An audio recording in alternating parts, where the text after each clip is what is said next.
Millions of fruits, vegetables and flowers arrive in the city every day. Displayed for a time, they are quickly forgotten. Cooked and eaten, they suddenly disappear. Meanwhile, their places are taken hour by hour, day after day, by millions of other plants that travel here.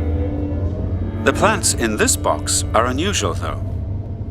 They're arriving in the city to take up permanent residence, protected from hungry people and far from the bulldozers and fires that devastate their forest home. These plants will not disappear or be forgotten. Their identities will be confirmed and recorded. They'll be given names and a place to stay. They won't put down roots. They will not grow again, but they will be here for generations to come, year after year, century after century, preserving their vital information about life on Earth. So it's a historic event that Dr. Wade Thomas is taking this cardboard box of plants he collected in Brazil over the threshold of the New York Botanical Garden and into the Herbarium.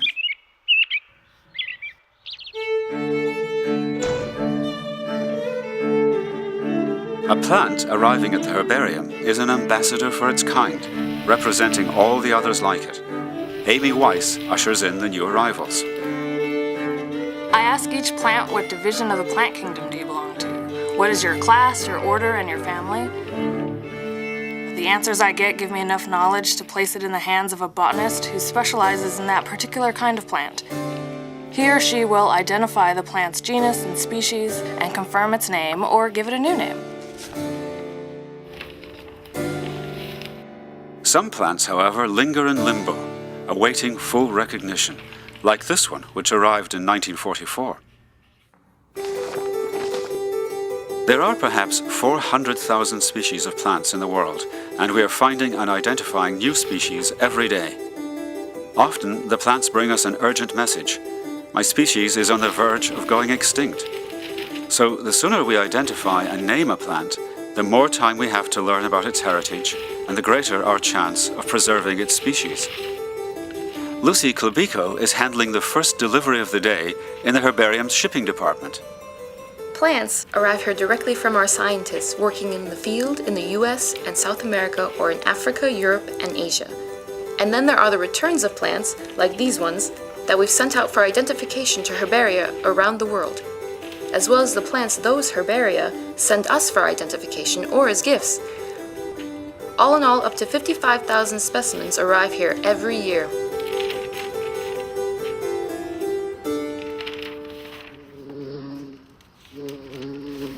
In the garden around the Herbarium, the new generation of bees is discovering the new generation of flowers. Lunchtime runners are matching colors with the cherry blossoms. The dead branches of the garden's conifers are being cut off to make way for new life. The largest remaining old-growth forest in all of New York City is leafing and flowering yet again, here in the New York Botanical Garden, for the 10,000th spring in a row. And Wade Thomas is on his way to the Plant Research Laboratory, carrying tiny pieces of one of the plants he collected in Brazil that he wants to be DNA sequenced. Wade's fieldwork is grounded in plant systematics. For him, the classifying of plants in their families, genera, and species is the key to understanding the nature of biodiversity. DNA sequencing is one new and important way of discovering a plant's identity and relationships. William Perez grinds the plant fragments and makes them into a clear soup from which the plant's DNA can be extracted. He treats the DNA to a series of agents and procedures that reveal the sequence of its amino acids. The knowledge gained will help Wade Thomas compare and contrast the plant with others and give its species its rightful place in our scientific scheme of things. In the end, Wade's plant appears as a long sequence of thousands of adenosines, cytosines, thymines, and guanines, A's and C's and T's and G's, letters in a unique pattern that help identify the plant as a species of beaked sedge in the Cyperaceae family. Plants that have already been fully identified and classified are ready for archiving. In the mounting room, Sharan Ali is creating the herbarium sheets that will carry the plants far into the future. She'll make this plant legible on its sheet of paper to scientists who will read its message 400 years from now, in the 25th century. Every plant has its own character. I have to approach each one with fresh eyes so I can see how to arrange it in a way that shows its distinctive features. The aim overall is to protect the specimen and to prevent deterioration. So we have frozen the plants to rid them of any insects or fungi, and I am working with glue and mounting paper that is acid-free. I make a little envelope to attach to the sheet that will hold any fragments that may break off from the plant.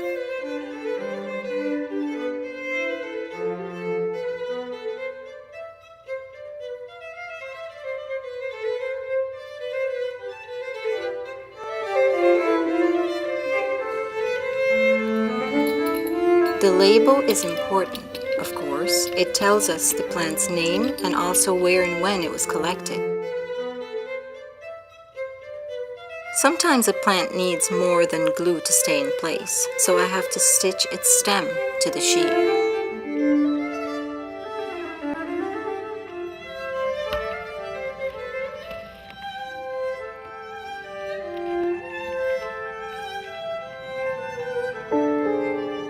The plants on their herbarium sheets are stored in temperature and humidity controlled cabinets, but they are also preserved digitally. The high-resolution images Liz Kiernan is making will join the more than 250,000 so far on display in a virtual herbarium.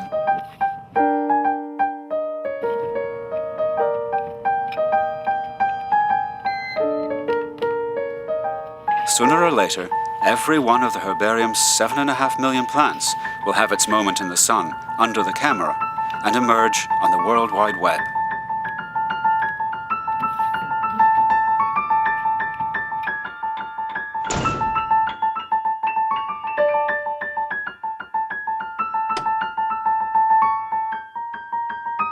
Meanwhile, thousands of specimens rest on shelves in the herbarium's cold room, waiting to be fully identified and named.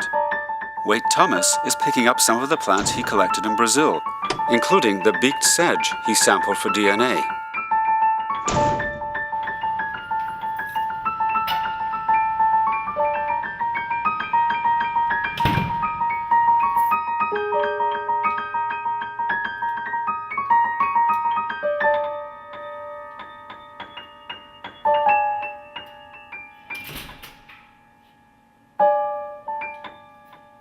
In the herbarium collection, Waite is on a mission to find plants in the Cyperaceae family for comparison and contrast with his sedge. A herbarium sheet is a rich source of information not only about the physical form of the plant and where and when that plant was found, but also the record of an expedition and a quest undertaken by a scientist and a moment of discovery. The sedge Waite discovered in Brazil is the first of its species ever to enter into our scientific scheme of things, and so it will become a holotype, the reference for its new name and for all other plants like it, whether growing wild in nature or kept as specimens in herbaria elsewhere.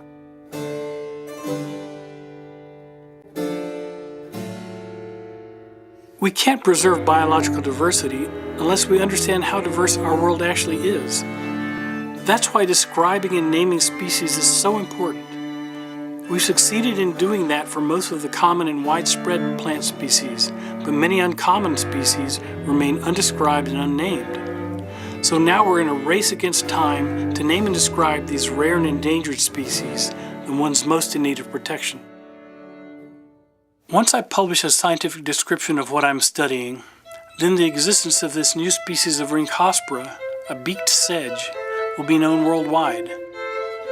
Then it is the task of all of us to make sure that it lives on and flourishes in a world that is full of life.